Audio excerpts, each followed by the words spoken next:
પાલનપુરમાં ગઢથી ખસા ગામને જોડતો માર્ગ ધોવાયો છે અને તેના કારણે લોકોને ભારે હાલાકી વેઠવાનો વારો આવ્યો। પાલનપુર તાલુકામાં 2 ઇંચ જેટલો વરસાદ પડ્યો હતો અને તેના કારણે ઠેર ઠેર પાણી ભરાયા હતા।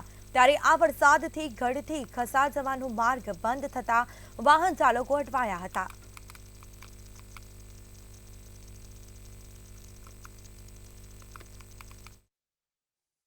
આજે 1 કલાકના ભારે વરસાદના કારણે જે સરકારની જે યોજના છે કચરા પાઇપલાઇન, એ યોજનાની અંદર ગઢથી ખસ્સા રોડ પર ચામુંડા માતાના તળાવમાં નાખવા માટે પાઇપલાઇન કરેલી હતી।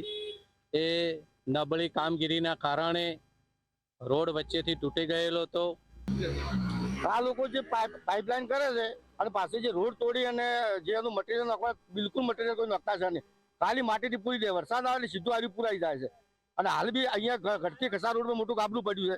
2-3 બાઇકો વાળા ફસાઈ જાય, 2-3 ગાડીઓ વાળા ફસાઈ ગયા। એમની કોઈ જવાબદારી સરકારની થતી જ નથી। અહીંયા વ્યવસ્થિત માલ મટીરિયલ નંખાવે, વ્યવસ્થિત કરે, આવી રીતના બધા ભ્રષ્ટાચાર જ કરે છે આ લોકો, બીજું કંઈ આવડતું જ નથી। છેક ઊંઝાથી રાધનપુર જવાનો આ માર્ગ જે હાઈવે બોલે છે 1P ઉપર ગઢ નજીક ચામુંડ માતાના મંદિર નજીક આજે એક માત્ર 2 ઇંચ જેટલા વરસાદમાં જ જે વરસાદી પાણી માટેની પાઇપલાઇન નાખેલી હતી એ જગ્યાએ આજે એક સામાન્ય જો વરસાદમાં ગાબડું પડ્યું, જેના કારણે આજે વાહન વ્યવહાર 2-2.5 કલાક સુધી ઠપ થઈ ગયો। આજે જે ખસ્સાથી ગઢ મેન હાઈવે છે એ અવર જવર બંધ છે અને અમારા બાળકો લગભગ ગઢમાં 100 થી વધુ બાળકો અભ્યાસ કરે છે।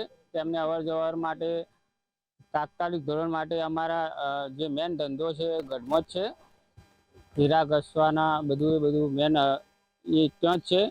આ સમયના વિરામ બાદ આજે વરસાદે ધોધમાર બેટિંગ કરી હતી। જો કે વરસાદના કારણે અનેક જગ્યાએ પાણી ભરાયા હતા, તો અનેક જગ્યાએ લોકોને ભારે મુશ્કેલી વેઠવી પડી હતી। અત્યારે મંતવ્ય ન્યૂઝની ટીમ પાલનપુરના ગઢ ખાતે આવી છે અને ગઢથી ખસા જતો આ માર્ગ છે, જે માર્ગ સતત વાહન વ્યવહારથી ધબકારો છે, કારણ કે રાધનપુરથી ઊંઝા સુધીનો આ જે માર્ગ છે અને આ માર્ગ પરથી બનાસ ડેરીના ટેન્કરો સહિતના વાહનો પસાર થતા હોય છે। પણ આપ દ્રશ્યોમાં જોઈ શકો છો કે અહીંયા કચરાની પાણી ભરવા તળાવોની પાઇપલાઇન નાખવામાં આવી હતી અને પાઇપલાઇનમાં કોન્ટ્રાક્ટરની બેદરકારીથી અત્યારે તમામ ખેતરોનું જે પાણી હતું તે માર્ગ ઉપર આવી ગયું હતું ને જેના પગલે અહીંયા મોટું ગાબડું પડ્યું હતું અને વાહન વ્યવહાર 2 કલાક માટે બંધ થયો હતો। જોકે તંત્ર દ્વારા તેને રિપેર કરવાની કામગીરી તો કરવામાં આવી છે, પરંતુ અહીંયા ખાલી માટી જ નાખવાથી જો ફરીવાર વરસાદ આવશે તો પાછો આ રસ્તો બંધ થઈ જશે। ત્યારે સ્થાનિકોએ પણ ભારે તંત્ર સામે રોષ ઠાલવ્યો હતો। ત્યારે તંત્રએ પણ હવે વિચારવાની જરૂર છે કે હજારો વાહન જો અહીંથી પસાર થતા હોય અને આ માર્ગ પર ગાબડું પડી માર્ગ બંધ થઈ જાય તો તાત્કાલિક ધોરણે આનું પાકું કામ કરવામાં આવે તેવી અત્યારે સ્થાનિકો જે છે તે માંગ કરી રહ્યા છે। રમેશ પટેલ, મંતવ્ય ન્યૂઝ, બનાસકાંઠા।